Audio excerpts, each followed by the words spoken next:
construcción, es decir, disponer de carreteras, de infraestructuras, de vivienda y de agua. Por esa razón hemos invitado al señor Jorge Zapata, que es el presidente de la Cámara Peruana de Construcción. Señor Zapata, muy buenas tardes y bienvenido a RPP. Muy buenas tardes, don Fernando. Muchas gracias por la invitación. No, al revés, queremos conversar con usted en primer lugar, porque los datos de los que disponemos sobre el sector son más bien negativos.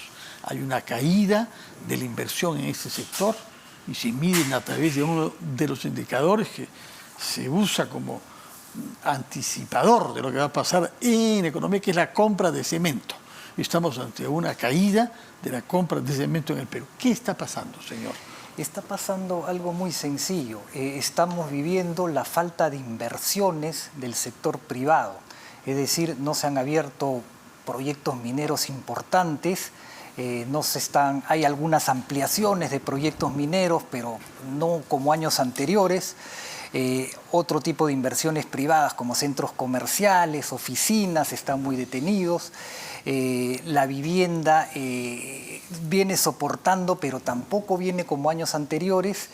Y el sector privado, las inversiones en el sector privado se han caído.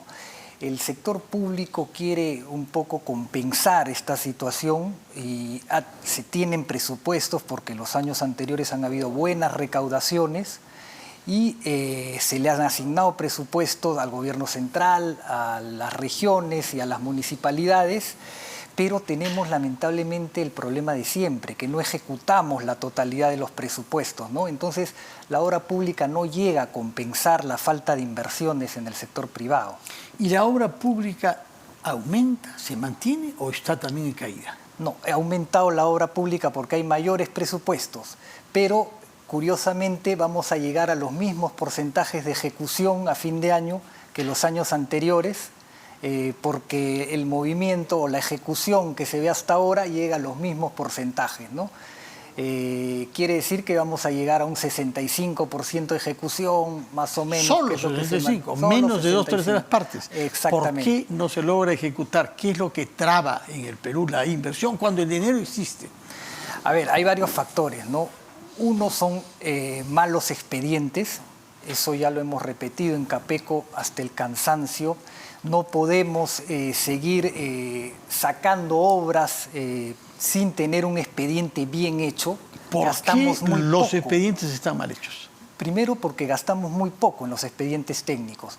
Deberíamos gastarnos por lo menos el 3,5% del valor de la obra en un expediente técnico y nos gastamos a veces menos del 1%. Los alcaldes quieren un expediente rápido. Vamos a poner dos posibilidades. Una, para con el expediente rápido hacer su obra y ganarse las palmas. Digamos que ese es el menos malo de los dos, aunque de todas maneras es poco sano, ¿no? Es poco adecuado. Y el otro, pues, tener un mal expediente para tener bastantes adicionales y con eso poder... la mala intención, correcto, las adendas famosas. Las adendas Me presento famosas como barato y resulto más caro que todo el resto. Correcto, correcto. De acuerdo. Nuestros ingenieros están a la altura, sin embargo. Pueden hacer expedientes técnicos adecuados, con los mismos estándares que en otros países.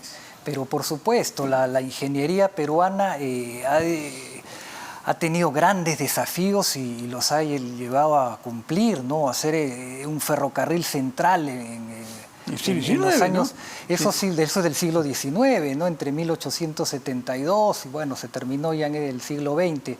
En una zona dificilísima, ¿no? La misma carretera central que se hizo en el gobierno de Leguía en el año 1924, 26, ¿no? Son obras complicadas que las hemos hecho ingenieros peruanos, ¿no? El Perú tiene buenas universidades de ingeniería de primer nivel, absolutamente competitivas, ¿no? El problema está en que se paga muy poco por el expediente, no se contrata, no se selecciona la mejor consultora para que haga el expediente técnico por las razones que ya hemos comentado anteriormente. Primera razón, entonces, para la lentitud de la ejecución o la mala ejecución de los presupuestos es penitenciario. Segunda, el tema de las expropiaciones. Porque cada vez que hay que hacer una carretera, cada vez que hay que... resulta que se demoran entre abogados, autoridades políticas, a veces años antes que los ingenieros puedan actuar. Explíquenos por qué tenemos un contexto normativo para las expropiaciones tan negativo para la inversión en construcción. Sí, ese es un tema que hay que resolver. Hay que cambiar la norma de expropiaciones y hacerla más ágil, sin lugar a dudas, porque si no, no vamos a poder resolver el problema de infraestructura que tenemos, ¿no? Nuestra autopista panamericana, que es una obra que no es compleja porque es un terreno plano, un desierto, ¿no? En el año 84 se dejó en el kilómetro 140, ¿no? La doble vía. Han pasado 36, 37 años y estamos llegando a Ica. O sea, hemos hecho 160 kilómetros de una autopista en 30 y tantos años, ¿no? Y eso básicamente, ahí no hay mayor complejidad, ¿no? No es un gran desafío para la ingeniería. Ese es básicamente un tema de expropiaciones. Lo mismo ocurre con la Panamericana Norte, ¿no? Con la Autopista del Sol, que va por tramos, ¿no? Uno va por el norte y tiene tramos ya con autopista, se corta por problemas, vuelve a llegar una autopista. ¿Qué cosa hay en nuestra actual ley vigente de expropiaciones que obstaculiza la ejecución de proyectos y de presupuestos? A ver, el problema es que hay que poner de acuerdo al expropiado, ¿no? Y si el expropiado no está de acuerdo, simplemente no firma pero nunca va a estar de acuerdo porque siempre querrá más dinero. Pero habrá alguna manera. Siempre querrá más. Entonces hay que tener mecanismos más ágiles, ¿no? Entonces, si no está de acuerdo y se hace una expropiación forzada, tiene la posibilidad de judicializarlo y entonces eso se hace un problema de nunca acabar, ¿no? Eso debería revisarse, ¿no? Ahora, no es solo una norma, es todo un conjunto de normas que deberíamos atacar. Y tenemos pues otros problemas en la ejecución de obra pública. Y hablábamos de los ingenieros peruanos hace un rato, que hay muy buenos, pero lamentablemente en el sector público y sobre todo en las regiones y en los gobiernos municipales, cada año dejan de estar los mejores, ¿no? Los mejores obviamente prefieren estar en el sector privado y salirse un poco de la actividad pública, ¿no? Y eso es un problema. ¿Por qué? ¿Porque se paga menos bien o porque hay muchas responsabilidades que pueden judicializarse? Las dos cosas.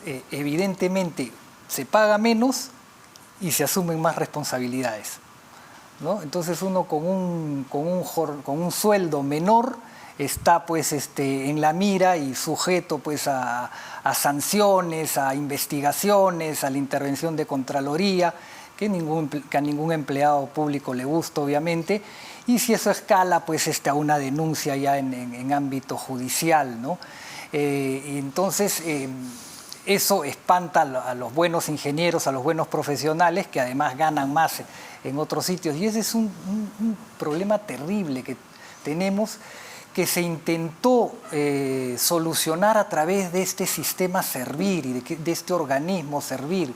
Sí. Pero no se le ha dado pues, a Servir las herramientas necesarias, no se le ha dado la potencia necesaria y tampoco los líderes o los titulares de los pliegos utilizan mucho ese sistema para contratar a su personal. ¿Cuántas empresas constructoras son miembros de la Cámara que usted preside? En este momento tenemos cerca de 240 empresas. 240, que son responsables de qué porcentaje de la construcción en Perú, más o menos. Esa es una pregunta difícil, no la tengo, pero tenemos varias empresas que no están, tenemos muchas empresas que no están. Y, por ejemplo, las empresas chinas que están haciendo muchísima obra, sí, no están. Ganan licitaciones públicas, ¿no? No están, entonces probablemente estemos por debajo del 50%. Sí. Y por debajo del 50%. Ahora, hay algunos proyectos grandes que no se destraban. Sobre todo, están pensando en Chavimochique en el norte, en La Libertad, Majes Siguas en Arequipa. Me hace recordar Olmos, que fue lanzado por Leguía y que fue culminado en el segundo gobierno del presidente Alan García, me parece, ¿no? Es decir, 80 años. Sí, así es. ¿No? ¿Será posible? Más aún, Olmos lo inauguró Ollantumala, o sea que unos 3 o 4 años más. Ya, bueno. Pero desde los años 20, con un ingeniero que había, Sutton, ¿no? Que había diseñado las cosas. ¿Por qué es posible que un proyecto de irrigación que hoy vemos es tan manifiestamente positivo para la población concernida, pero también para la producción en general de nuestro país con el beneficio que a todos trae? ¿Por qué se puede demorar tanto? Es una buena pregunta, no deberíamos demorar tanto. Ahora, esa obra sí es compleja, no nos olvidemos que tiene un túnel de 17 kilómetros, ¿no? Pero sí, por supuesto. Los suizos tienen túneles de 52 kilómetros en el San Gotardo y además de mucho mayor dimensión, ¿no? Pero el problema está en que se está dejando de lado lo que es la esencia de la ingeniería, que es el proyecto en sí. Un buen proyecto hace que la obra camine bien, ¿no? Y otra cosa es que hemos hecho muy mal, a mi entender, a mi criterio, hemos resuelto muy mal el problema de la corrupción y el lavajato y esto que ¿Por qué resuelto muy mal? Porque no podíamos paralizar el país por los problemas de corrupción, ¿no? Entonces, ¿qué cosa hicimos? Primero, hicimos que las empresas que se habían visto envueltas en casos de corrupción, sacarlas de en medio, ¿no? O resolver contratos, ¿no? Entonces, Chavimochic se quedó a medias, Majesigua se quedó a medias, la tubería, el gaseoducto que iba a llegar al Cusco, que es un crimen. Años echados los tubos. Ahí están los tubos al lado de la plataforma y no sé hasta cuándo van a durar, ¿no? Y hay que mantenerlos, terrible. Entonces, debimos hacer que las constructoras paguen su reparación civil, se les someta a proceso penal a todos los funcionarios que incurrieron en corrupción, pero obligarlas a que terminen los proyectos. Y si, no se podía hacer que esas empresas terminen los proyectos, inmediatamente dárselo a otra empresa de categoría mundial para que termine esos proyectos y no politizarlo todo y no dejar de tomar decisiones, porque el problema ha sido que los nuevos funcionarios no han querido tomar decisiones, ¿no?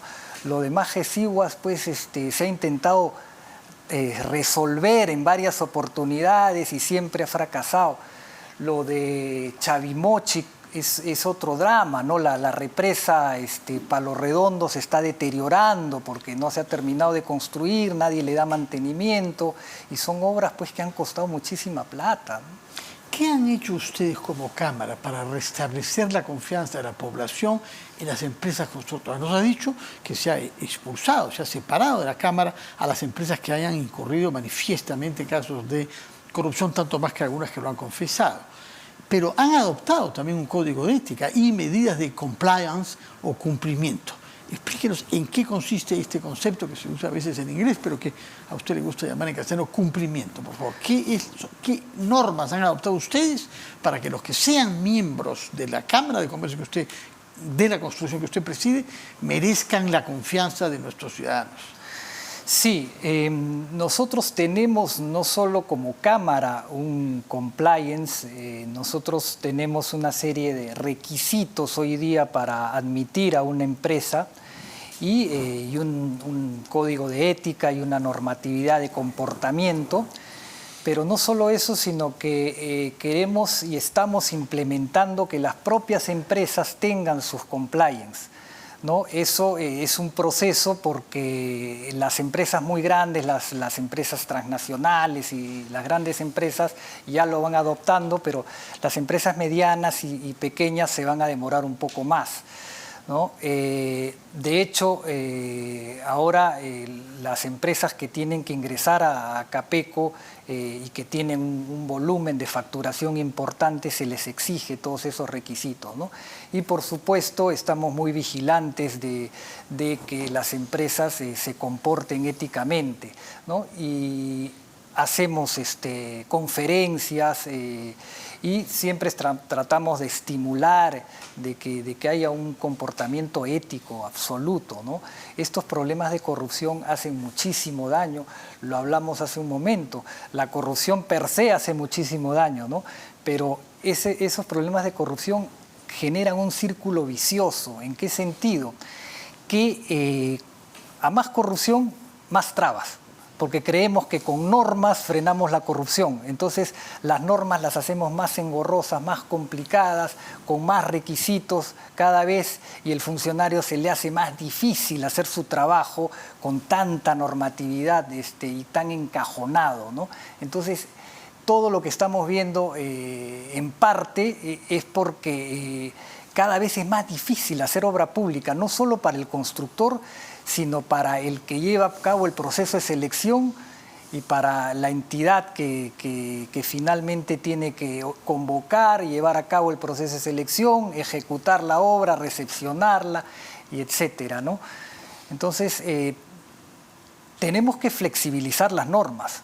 Tenemos que flexibilizar las normas y tenemos que empezar a creer que la honestidad tiene que ser una cosa de valores y no tanto de control o exclusivamente de control, ¿no? Por otra parte, hay muchas obras públicas paralizadas, entre ellos hospitales. El número de hospitales que han quedado a medio hacerse, con el gasto que se supone y las dificultades que genera que pase el tiempo y que el expediente técnico ya no se aplique, ni los presupuestos. ¿Qué hacer para que esas obras no se queden a medio camino? Estoy pensando particularmente en algunos hospitales que usted conoce sin duda mejor que yo. Sí, ese es otro drama y lo hemos vivido durante la pandemia, ¿no? No teníamos suficientes hospitales y teníamos hospitales a medias. ¿Qué hacer? Nuevamente, el problema ahí es que se judicializa mucho los procesos de construcción, ¿no? Si el gobierno regional, dado el caso que tenga a cargo la ejecución de esa obra, resuelve el contrato porque hay un incumplimiento por parte del constructor, ¿no? El constructor va al Poder Judicial, pone una acción de amparo y con eso detuvo todo, ¿no? Entonces es todo un sistema el que hay que atacar y naturalmente todo nace desde un buen expediente técnico para que no hayan demasiadas controversias y que hayan controversias manejables, razonables, que no dupliquen o tripliquen los presupuestos, porque eso pues es o es un incentivo para la corrupción o es un incentivo para la paralización y para las diferencias y el pleito entre la entidad y el constructor. Yo quisiera, ¿no?, que nos diga una palabra desde su perspectiva, distanciada, pero al mismo tiempo conocedor, de algunas realidades que afectan el transporte público en Lima y Callao. Algunas le menciono para que me dé su opinión. Uno es el caso de la vía Pasamayito suspendida. Muchas compatriotas se habían acostumbrado a ir desde Comas hasta San Juan de Lurigancho por esa vía suspendida porque estaba hecha pésimamente. Hemos descubierto que habían infringido normas básicas de construcción, por ejemplo, los grados de las pendientes. Se nos dice que ha duplicado el máximo normalmente. Quiero que me diga una palabra de eso y después lo haré hablar, por favor, también sobre el metro, sobre la salida a la carretera por el Sanjón, que era un proyecto también, prolongar la vía expresa hasta la carretera, y la Ramiro Prealé, con la que se están acumulando los años más o menos como la carretera del sur, porque eso fue lanzado por Fernando Belaúnde, correcto, con el nombre de Ricardo Palma, debía llegar hasta la localidad de Ricardo Palma, es decir, más allá de Chosica, y nos hemos quedado paralizados. Díganos sobre esos 4 casos, por ejemplo, sin hablar de las líneas de metro por ahora, pero comencemos con Pasamayito, ¿no? A ver, Pasamayito pues es una obra que se ha formalizado partiendo de una pista informal. Sí. ¿No es cierto? Sí. Entonces, si una pista o una carretera, mejor dicho, sí, no es una pista, se hizo de forma informal, obviamente no va a cumplir con los requisitos mínimos, con las pendientes, gradientes y los radios de curvatura. Sí. Entonces, obviamente eso se tuvo que mejorar mucho, ¿no? Se tuvo que hacer cortes y rellenos para mejorar pendientes y para mejorar radios de curvatura y hacer una buena obra, ¿no? Con respecto al metro, el gran problema del metro son las expropiaciones. como ya lo hemos dicho, ¿no? Y el problema de la carretera central, que efectivamente se quedó en Carapongo, casi en Carapongo, Sí. en Huachipa, y debió llegar a Ricardo Palma, vino el problema de corrupción con la empresa que estaba ejecutándolo, y lo que dijimos, parece, ¿no? Odebrecht era, sí, y lo que dijimos, en vez de obligar a que la empresa continúe la obra, y bueno, y que sus funcionarios vayan a responder ante la justicia y que paguen su reparación civil como empresa, nadie quiso tocar nada, porque ya quemaba, ¿no? Es lo mismo que pasó con la continuación de la vía expresa. Incluso el alcalde Muñoz anunció con bombos y platillos el relanzamiento de la continuación de la vía expresa, pero parece pues que le dijeron te vas a meter en un problema, porque también era una empresa acusada de corrupción, y retrocedió, ¿no? Entonces, por eso decía, hemos hecho las cosas muy mal, no debemos mezclar las cosas, ¿no? Repito por tercera vez, la empresa involucrada en actos de corrupción, sus funcionarios que respondan ante la justicia, la reparación civil correctamente calculada y que la paguen, y además que terminen la obra. De acuerdo. Señor Zapata, Jorge Zapata, presidente de la Cámara Peruana de la Construcción, muchas gracias por su presencia acá y por abrirnos los ojos frente a una serie de realidades diferentes que tienen algunos problemas en común. Usted los ha mencionado, los malos expedientes técnicos, las expropiaciones con una ley engorrosa y la corrupción. Ojalá que podamos salir de esto y que venga usted a visitarnos y que nos diga que las cifras están mejorando, que hay más inversión, tanto privada como pública en nuestro país, porque que necesitamos construcción, necesitamos en todos los casos que usted ha mencionado. Muchas gracias y que tenga felices fiestas patrias usted y los asociados de Capeco.